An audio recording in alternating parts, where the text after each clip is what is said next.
Hey everyone, I'm going to show you what I'm going to call a very Trader Joe's pizza. Got nearly all these ingredients from Trader Joe's. It actually was sort of a funny story. I went to my local Trader Joe's and I was just shopping, and of course you know I do take pictures of products in the store, and this woman just approached me and was like, "Are you the vegan bachelor?" And I was like mind blown looking at her like, how would you know that? But I mentioned it to someone, apparently word got around, so now the local Trader Joe's knows me, and she told me of this pizza recipe. She brought it out. It was, the employees were eating it in the back, a vegan pizza, and it was like really good. It's using bruschetta and kale pesto, both from Trader Joe's, and I was like, holy crap, I need to make this. So she wrote it down for me, and I'm going to show it to you now. So this is a little insider's Trader Joe's secret employee recipe, and I think you're really going to like it, and I'm excited to make it at home and see what I think of it here. So let's break it down. First things first is the special pizza crust from Trader Joe's. This is like made in Italy, and she said that the gluten settles easier in the stomach for that reason. Probably gets complicated, but this is really tasty, already pre-made pizza dough, so that saves us time and effort. The next very special Trader Joe's ingredient is some bruschetta. This was just really tasty on the pizza. This is going to be like the sauce on this, and I think you're really going to like that. The next very important ingredient is some vegan kale, cashew, and basil pesto. The flavor is just incredible on this. If you wanted to save some money, you could skip this, just keep the bruschetta, but I think you'll like it if you want to go big. Now we're going to get into the toppings, which are of course always optional on pizza. I'm going to add some mushrooms to this. That is what they had in their recipe, and I enjoyed it. So this is some organic Trader Joe's button mushrooms. We're going to add a red pepper to this as well. Also jalapeno, because I like things spicy. I also like garlic. I'm going to throw a little bit of that on there. And finally some spinach that I got from Trader Joe's as well. If you can find spinach that's not in a bag from another place, definitely go with that. But I wanted to show you all Trader Joe's things here, so they tend to bag their greens. So here's some spinach. Now the last ingredient I'm going to show you is not from Trader Joe's. If you want to make a purely Trader Joe's pizza, just keep what you got. This is some field roast sausage that I get from Kroger, and I just love the way this sausage tastes. I've had other plant-based sausages. This one is my favorite. This particular flavor, apple sage, is my favorite. Tastes really good on pizza. A great pepperoni alternative. So give this one a shot. It does have a lot of protein as well. So if you wanted to include that, go ahead. Otherwise, let's make this pizza. So let's preheat the oven to 420. You do want to take everything out of the oven. Now we're just going to prepare our toppings. This is going to be really easy. Alright, first things first, let's just wash our toppings. So I'm just going to put a little baking soda in this bowl. There we go, now we'll fill it with water. Perfect, now just going to put the veggies in there. Baking soda is supposed to take the pesticides off better than soap and better than a lot of other things. I read that somewhere, so...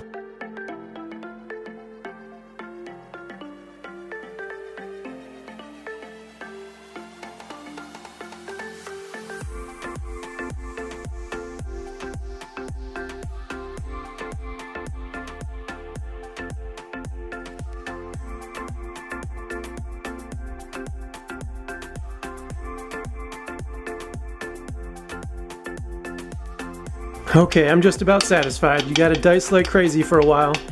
Or you could always use some already minced garlic, which is sold in some jars separately if you wanted to go that route. Okay, I'm satisfied with that. Now we're just gonna do our sausage.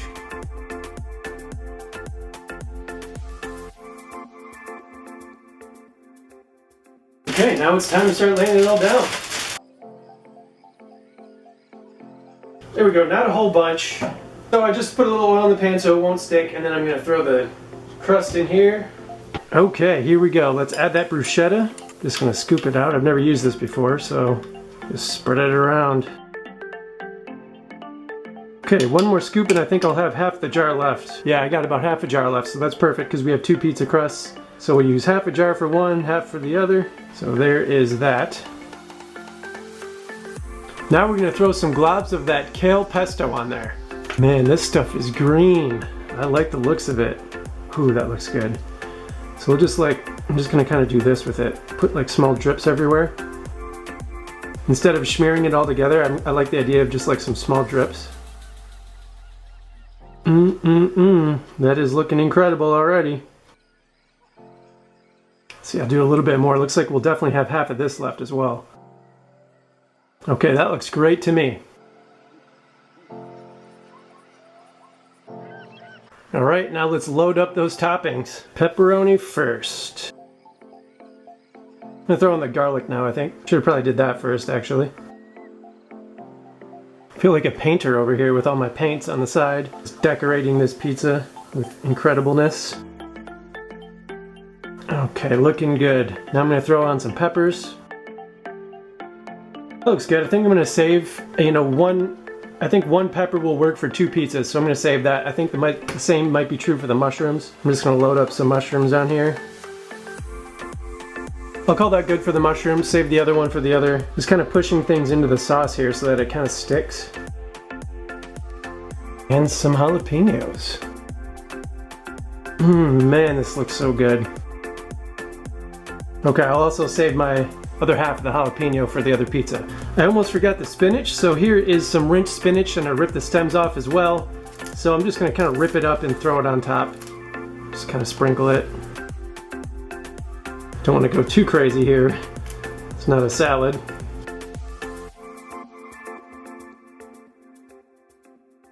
Okay, now we're ready to throw that in the oven. So we're gonna put it in for 10 minutes and then check on it. So we'll throw it on the center of the rack.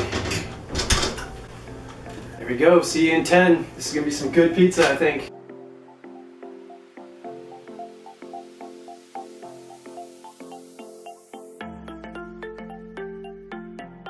All right, we have reached that special moment. Let's check on the pizza.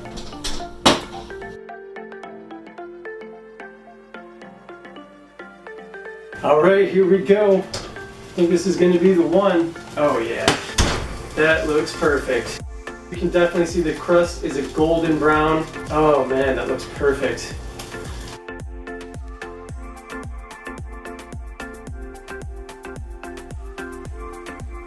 Okay, coming up to my favorite part. I'm gonna eat it. Be sure you turn the oven off. Okay, it's that moment of truth. Holy cow. Of course, it looks amazing. It's pizza. And I have not had this particular pizza made yet, ever. So I wonder how that kale pesto is going to be with that bruschetta. I mean, look at how good that turned out. That piece, that triangular piece looks perfect. Oh, man. Wow. Wow. I gotta have more. I could eat this every day of my life. I'm gonna have more. Okay, I am being 100% honest with you here. This tastes better than at least majority of the pizzas I've had from restaurants lately. Like, it's just done perfectly. The kale pesto is what's really setting this over the top. And the bruschetta, such a unique, great combo of flavors. I just love it. And the garlic and the mushroom and the pepper and the jalapeno and spinach. Gosh, this is just executed. I'm surprised I made this. Man, I don't want to eat this all really fast, so I will spare you that, but this is a fantastic recipe. I really hope you make it. Probably, well, it's definitely the best pizza recipe I have. I do have another pizza recipe on the channel right now that's using Trader Joe's dough. That tastes really good too. This is a little bit lighter. Give this a shot. You will not regret it. Take it easy. See you soon. Hope you enjoy it. Bye.